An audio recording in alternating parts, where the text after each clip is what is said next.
Madame, Monsieur, bonjour et bienvenue à cette édition de la revue de la presse.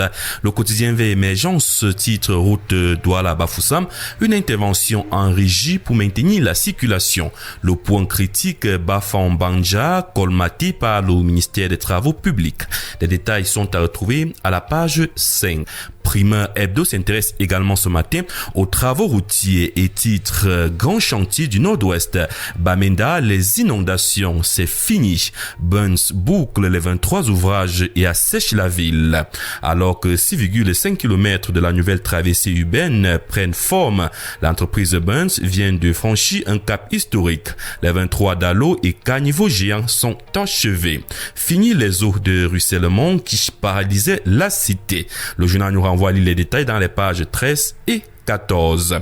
Le quotidien Mutation s'intéresse aux accidents de la circulation et titre en grade 1 sortie du tombeau. Le colonel Dr Auguste Ongolo, expert en communication du risque et politique publique de prévention et de sécurité routière, dresse un diagnostic sans concession après le drame de Nomalé et propose des solutions concrètes au gouvernement pour stopper la saignée. Son intervention est à lire dans les pages 6 et 7. Prenons le journal Sans Détour, hebdomadaire d'investigation qui s'intéresse également aux accidents de la circulation, plus précisément à l'accident de Nomalé et titre en grade 1 les premières sanctions du ministère des Transports. 16 morts et une quarantaine de blessés pour une hécatombe consécutive à une cause humaine inadmissible. Galé Bibert frappe du poing sur la table et inflige des premières sanctions responsables présumées. Suspension des licences d'exploitation de transport de la société Mangwa Boys Company, retrait de la licence d'exploitation de transport du véhicule appartenant au sieur Tata Emmanuel, suspension pour une période d'1 an du permis de conduire de son chauffeur, immobilisation de l'ensemble des véhicules exploités sous la licence concernée, paiement par le sieur Tata Emmanuel d'une amende de 5 millions de francs CFA au trésor public pour exercice illégal de la profession de transporteur routier, sous réserve des conclusions de l'enquête ouverte. Le journal nous renvoie à la page 4 pour les détails. Prenons cette fois-ci Cameroun Tribune qui s'intéresse aux anciens combattants et victimes de guerre et titre en grade 1 reconversion, l'autre bataille. Après des années à servir sous le drapeau, le retour à la vie civile pour des soldats n'est pas toujours aisé. Divers mécanismes et initiatives existent néanmoins pour faciliter leur transition et leur assurer un bon encadrement. Le focus de Cameroun Tribune est à retrouver de la page 9 à la page 11.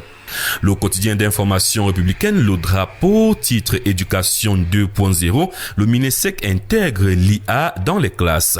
Faire de la chimie, des SVT ou de la mécanique sans laboratoire physique, c'est le pari réussi du MINESEC. En concevant en moins d'1 mois plus de 250 modules virtuels interactifs à coût zéro, le Cameroun ouvre une nouvelle ère pour la formation de sa jeunesse sportive et estudiantine. Le drapeau nous renvoie les détails à la page 3. Continuons toujours en éducation avec le Hebdo, la voix des jeunes qui titre année scolaire 2026-2027.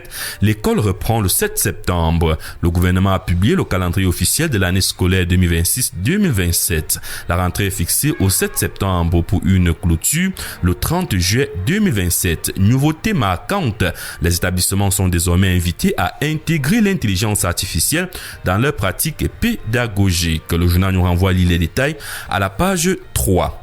La nouvelle expression s'intéresse à la Sonara et titre en grade 1 la modernisation bloquée. Selon un communiqué de presse du mois d'août 2025 du conseil d'administration de la Société nationale de raffinage, il fallait plutôt réhabiliter la Sonara dans sa configuration d'avant l'incendie de 2019 et non simplement la moderniser pour traiter le brut camerounais comme l'avait envisagé l'ancien DG Charles Metou, neutralisé et embastillé par la mafia. Retrouvons les détails à la page 3 de la nouvelle expression. Prenons cette fois-ci l'expression économique qui titre entreprise publique, le grand ménage du MINFI. Pendant que certains géants chutent, emportés par la baisse de leur chiffre d'affaires, d'autres font une percée spectaculaire. Révélation sur la nouvelle hiérarchie des 109 structures publiques à retrouver à la page 4 du journal Expression économique. Les défis actuels, quotidien d'information, titre ce matin, classification des entreprises publiques, le PAD passe de la 3e à la première catégorie. Classé dans la troisième catégorie en 2020, le port autonome de Douala, au terme de l'arrêté du MINFI du 13 août 2026 portant classification par catégorie des entreprises publiques au Cameroun, est désormais classé dans la première catégorie. Pour le PAD, cette progression constitue un indicateur de la transformation de l'entreprise et de l'amélioration de ses performances. Le journal nous renvoie à la page 3, lire les détails. Prenons cette fois-ci le quotidien d'information, le Témoin, qui titre Manaouda Malachi à Maroua, l'accueil triomphal d'un fils très aimé. La chaleur du soleil ne sera pas la seule à marquer l'arrivée du ministre de la Santé publique à Maroua. Président d'honneur de la 5e édition de promotion santé 2026, le docteur Manaouda Malachi a reçu ce mardi un accueil particulièrement chaleureux des autorités administratives et des populations de l'extrême nord. Une mobilisation empreinte de respect, de reconnaissance et d'affection à la veille du lancement officiel de cette grande campagne gratuite de santé qui traduit l'attachement d'une région à celui dont l'engagement en faveur de la santé des populations est largement salué. Les détails sont à retrouver à la page 3. Continuons toujours en santé avec le quotidien Éco-Santé qui titre Hémorragie du postpartum. Les sages-femmes outillées. Au Cameroun, 406 femmes meurent encore pour 100 000 naissances vivantes. L'hémorragie du postpartum restant la première cause de ces décès évitables. Face à ce fléau, la sage-femme reste la réponse la plus efficace. Au-delà de la théorie, cette formation vise un redéploiement concret jusqu'aux zones les plus reculées. L'enjeu, éliminer les transferts tardifs pour que chaque accouchement cesse d'être un pari sur la vie. Les détails sont à retrouver dans les pages 5 et 6. Prenons l'Obi hebdomadaire L'Indépendant qui titre Mayo Tsanaga, la Super Coupe marque. 4 équipes constituées à partir des championnats de vacances des 7 arrondissements s'affrontent les 4 et 5 septembre 2026 au stade municipal de Mokolo. Placé sous le haut patronage de la FECAFOOT et le parrainage de figures de proue de sport, de la diplomatie et de la République, la compétition promet une apothéose sportive et citoyenne d'envergure. Les détails sont à retrouver dans les pages 2 et 3. Continuons avec le premier quotidien économique de la zone SEMA qui s'intéresse aux chiffres d'affaires et titre en grande une ces entreprises publiques qui ont franchi la barre de plus de 100 milliards de francs CFA. Elles constituent le véritable poumon de l'économie nationale. Le journal L'économie nous renvoie à la page 3 pour les détails. Terminons avec le quotidien Réalité chez Plus. Pourquoi la ministre Madeleine Tuinté est toujours avec Paul Biya depuis 2004? Entretien exclusif avec l'expert politique Edouard Domguia. Militante de première heure du RDPC dans la grande MIFI, pharmacienne de formation, Madeleine Tuinté est ministre depuis 2004 à la recherche scientifique et de l'innovation. Une personnalité ressource très consultée dans la région de l'Ouest.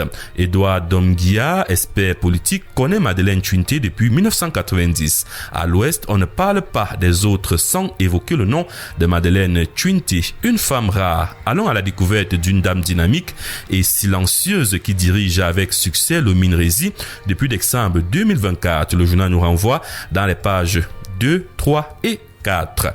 Mesdames, Messieurs, fin de cette édition de la revue de la presse ce matin. Merci à vous d'avoir été à l'écoute. Rendez-vous dans les kiosques à journaux pour acheter votre journal à la somme de 400 francs CFA. Bonne lecture à vous et excellente journée.